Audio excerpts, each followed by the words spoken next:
आप देख रहे हैं इंडिया टाउन न्यूज, भारत की बात। नमस्कार, स्वागत है आपका इंडिया टाउन न्यूज के खास बुलेटिन खबरें राजनांदगांव में। मैं हूं आपके साथ रंजना राज।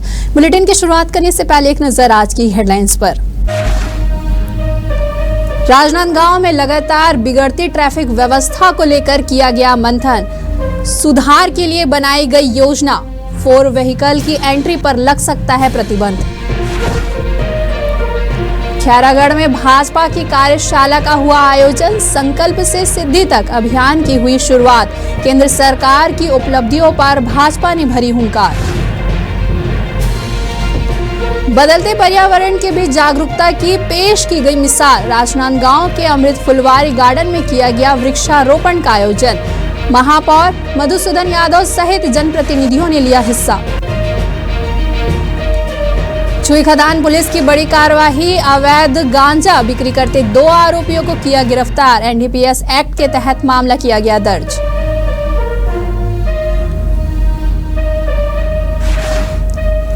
रानी सागर की सुंदरता को निखारने के लिए नगर निगम के द्वारा किए गए प्रयासों ने तोड़ा दम।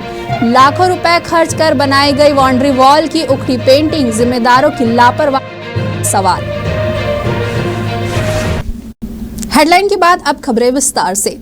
राजनांदगांव में लगातार बिगड़ती ट्रैफिक व्यवस्था को लेकर जनप्रतिनिधियों, पुलिस विभाग और व्यापारी संगठनों के बीच पुलिस अधीक्षक कार्यालय में एक महत्वपूर्ण बैठक आयोजित की गई।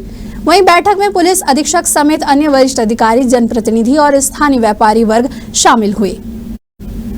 बैठक के दौरान उपस्थित लोगों ने बताया कि बाजार क्षेत्र समेत शहर के प्रमुख मार्गों पर ट्रैफिक की स्थिति बेहद खराब हो चुकी है।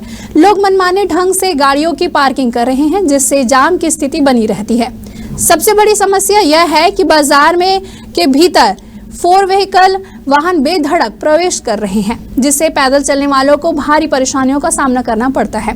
जनप्रतिनिधियों ने सुझाव दिया है कि बाजार क्षेत्र में 4 व्हीकल पर एंट्री पर प्रतिबंध लगाया जाए और पार्किंग के लिए वैकल्पिक स्थान चिन्हित किया जाए। वहीं पुलिस अधिकारियों ने सख्त कार्रवाई और यातायात नियमों के पालन को जनता के सहयोग करने के लिए अपील की है। उद्देश्य यही है कि शहर में जैसे कि हर साल जो गाड़ियों का लोड है वो बढ़ रहा है, छोटे बड़े वाहनों का आवागमन बढ़ रहा है, उसको कैसे कंट्रोल करें ताकि लोगों को जो सुगम व्यवस्था हम लोग प्रदान कर सकें। इसको लेके एक विस्तृत चर्चा उसमें हुई, एक विस्तृत कार्य प्रणाली और वर्क प्लान बनाया गया है, टारगेट सेट किए गए हैं टाइमलाइन के साथ में। साथ ही साथ हमारे जो डिस्ट्रिक्ट के एक्सीडेंट प्रोन एरियाज हैं उनमें क्या चेंजेस किए जा सकते हैं, कहाँ पे डाइवर्जेंस की ज़रूरत है, कहाँ पर डाइवर्जेंस बंद करने की ज़रूरत है, कहाँ ब्रेकर्स इत्यादि की ज़रूरत है, कहाँ लाइट और अन्य जो टेक्निकल इंटरवेंशंस करने की ज़रूरत है, और साथ ही साथ कहाँ पर हम लोगों को अपना अमला बढ़ाने की ज़रूरत है। इन सब चीज़ों पर उसमें विस्तृत चर्चा हुई और आगे के कार्रवाई के लिए प्लान किया गया है। साथ ही साथ इसमें जो हमारे बड़े इवेंट्स जैसे गणेश विसर्जन है उसको लेके जो हमारे जो पोल्स हैं, चाहे वो बिजली के पोल्स हों, चाहे वो टेलीकॉम के पोल्स हों, कहाँ शिफ्टिंग करने की ज़रूरत है, अतिक्रमण हटाने की जरूरत है, इस पे भी विस्तृत चर्चा। चलिए बढ़ते अगली खबर की ओर, जहां राजनांदगांव शहर के ऐतिहासिक और प्राकृतिक धरोहर रानी सागर की सुंदरता को निखारने के लिए नगर निगम के द्वारा किए गए प्रयास कुछ ही महीनों में दम तोड़ते हुए नजर आ रहे हैं। लाखों रुपए खर्च कर बनाई गई बाउंड्री वॉल की पेंटिंग पूरी तरह से उखड़ चुकी है। वहीं रामघाट और सिया घाट पर बनाई गई कलाकृतियां और धार्मिक चित्र अब केवल धुंधली यादें बनकर रह गई है। रानी सागर को एक पर्यटन स्थल के रूप में विकसित करने के उद्देश्य से नगर निगम ने घाटों का निर्माण किया था। दीवारों पर सुंदर पेंटिंग बनाई गई थी, जिनमें धार्मिक और सांस्कृतिक चित्रों के माध्यम से जनता को जागरूक करने की कोशिश की गई थी, लेकिन यह प्रयास असफल साबित हुआ है। प्रशासन, जनप्रतिनिधि और नगर निगम की निष्क्रियता पर सवाल उठने लगे हैं। लोग पूछ रहे हैं, जब सरकारी धन का उपयोग सौंदर्यीकरण के लिए किया जाता है तो उसकी निगरानी और रख रखाव क्यों नहीं होता है? क्या यह सिर्फ दिखावटी पहल थी या फिर जिम्मेदारों की लापरवाही का परिणाम? पर्यावरण संरक्षण की दिशा में एक महत्वपूर्ण पहल करते हुए राजनांदगांव के आरके नगर वार्ड नंबर 22 में एक पेड़ मां के नाम कार्यक्रम के अंतर्गत अमृत फुलवारी गार्डन में वृक्षारोपण कार्यक्रम आयोजित किया गया। बदलते जलवायु परिदृश्य और प्रदूषण की गंभीरता को देखते हुए शहर में विभिन्न राजनीतिक और सामाजिक संगठनों के सहयोग से पौधे लगाने का यह काम संपन्न हुआ है।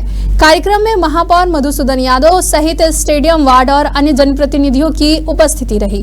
कार्यक्रम के अंत में आयोजकों के द्वारा सभी उपस्थित जनों, जनप्रतिनिधियों और समाज सेवियों का आभार प्रकट किया गया। इस पहल को जन जन तक पहुंचाने का संकल्प भी लिया गया ताकि आने वाली पीढ़ियों को स्वच्छ और हरित वातावरण मिल सके। नशे के विरुद्ध जिले में चलाए जा रहे अभियान के तहत छुई खदान पुलिस को बड़ी सफलता हाथ लगी है। मुखबिर की सूचना पर कार्रवाई करते हुए पुलिस ने 2 आरोपियों को अवैध रूप से गांजा बेचते हुए रंगे हाथों गिरफ्तार किया है।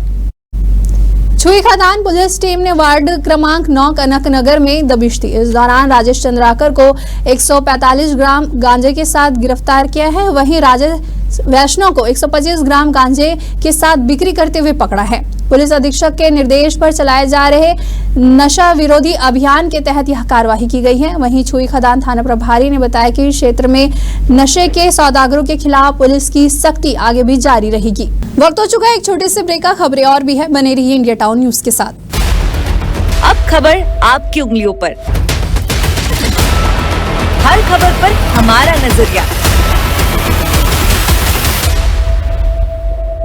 इंडिया टाउन न्यूज, भारत की बात। ब्रेक के बाद आप सभी का स्वागत है। चलिए बढ़ते हैं अगली खबर की ओर। छुरिया नगर में ईद उल अजहा का त्यौहार मुस्लिम समुदाय के द्वारा हर्षोल्लास के साथ मनाया गया। समुदाय के लोग पारंपरिक परिधान में ईदगाह पहुंचे और वहां नमाज अदा की। नमाज के बाद पेश इमाम मौलाना हुसैन ने देश में अमन, चैन और भाईचारे की दुआ मांगी। नमाज के बाद लोगों ने एक दूसरे को गले लगाकर ईद की मुबारकबाद दी और एकता के साथ भाईचारे का संदेश दिया। इस दौरान सुरक्षा व्यवस्था भी चाक चौबंद पर रही। थाना प्रभारी ने खुद कमान संभालते हुए अपनी टीम के साथ सुरक्षा व्यवस्था को पूरी तरह से नियंत्रण रखा और शांतिपूर्ण आयोजन सुनिश्चित किया। चलिए बढ़ते अगली खबर की ओर, जहां मिशन संडे की टीम ने धर्मपुरा वार्ड क्रमांक 11 की हकीकत को परखने के लिए दौरा किया। विधायक प्रतिनिधि मनराखन देवांगन के नेतृत्व में टीम जब कच्ची गलियों से होकर गुजरी तो विकास के दावों की पोल खुद ब खुद खुलने लगी। वहीं गांव की गलियों में फैली गंदगी, अधूरी डामरीकरण सड़कें, झाड़ियों के से ढके रास्ते और मूलभूत सुविधाओं के लिए तरसते लोग, यह सब उस अनदेखी की कहानी कह रहे थे जो चुनावी वादों के बाद अक्सर स्थानीय बन जाती है। स्थानीय लोगों की नाराजगी उस वक्त साफ झलकने लगी जब महिलाओं ने खुलकर अपनी पीड़ा साझा की। एक बुजुर्ग महिला ने कहा कि कचरा महीनों से पड़ा रहता है, कोई उठाने नहीं आता है, ना नाली की सफाई होती है, ना शौचालय है। क्या हम इंसान नहीं हैं? जनता ने वार्ड पार्षद पर सीधा सवाल दागते हुए कहा कि चुनाव के बाद ये गायब हो जाते हैं। वहीं मिशन संडे की टीम की सक्रियता उस वक्त असर देखने को मिला जब विधायक प्रतिनिधि ने मौके से ही नगर पालिका के सीएमओ से बात कर तत्काल एक्शन की मांग की है। इसके बाद नगर पालिका के अधिकारी और कर्मचारी मौके पर पहुंचे और जेसीबी मशीन से सफाई शुरू की। साथ ही अधूरे सड़क को जल्द ही पूरा करने और सार्वजनिक शौचालय बनाने का भी आश्वासन दिया है। नवीन जिले खैरागढ़ छुई खदान गंडई अंतर्गत ग्राम पिपरिया स्थित भाजपा कार्यालय में संकल्प से सिद्धि तक अभियान को लेकर एक विशेष कार्यशाला का आयोजन किया गया। यह कार्यशाला प्रधानमंत्री नरेंद्र मोदी के नेतृत्व में केंद्र सरकार को 11 वर्षों की उपलब्धि के प्रचार प्रसार को लेकर 9 जून से 21 जून तक चलने वाले पखवाड़ा अभियान की तैयारी के तहत आयोजित की गई। इस कार्यशाला में मुख्य अतिथि के रूप में सांसद संतोष पांडे और अन्य भाजपा पदाधिकारी और कार्यकर्ता बड़ी संख्या में मौजूद रहे। वहीं सांसद ने कार्यकर्ताओं को संबोधित करते हुए कहा कि यह पखवाड़ा अभियान जनसंवाद, जन जागरण और सेवा कार्य की दृष्टि से अत्यंत महत्वपूर्ण साबित होगा। अपने संबोधन में उन्होंने कांग्रेस सरकार की नीतियों पर तीखा प्रहार किया। वहीं प्रमुख वक्ता पवन साहू ने कार्यकर्ताओं को संकल्प से सिद्धि की भावना के साथ काम करने के लिए आह्वान करते हुए संगठन को मजबूत बनाने की बात कही है। आज संकल्प से सिद्धि यानी माननीय मोदी जी के कार्यकाल 11 साल की उपलब्धियों को बताने के लिए हर जिले में हमारे वक्तागण जा रहे हैं। आज के प्रमुख वक्ता माननीय पवन साहू जी थे और हमारे जितने भी जिले के हैं सभी उपस्थित रहे वर्कशॉप में। उन्होंने सब प्रकार से और दोनों तरफ से कार्यकर्ताओं के साथ बातचीत करते हुए जो कार्यक्रम तय हुए हैं 1 महीने का, उसका उन्होंने विस्तार से वर्णन किया, सबने नोट किया और इसे बूथ स्तर तक कार्यकर्ता के बीच में ये विषय जाएगा। और इसके लिए मैं भी यहाँ उपस्थित था।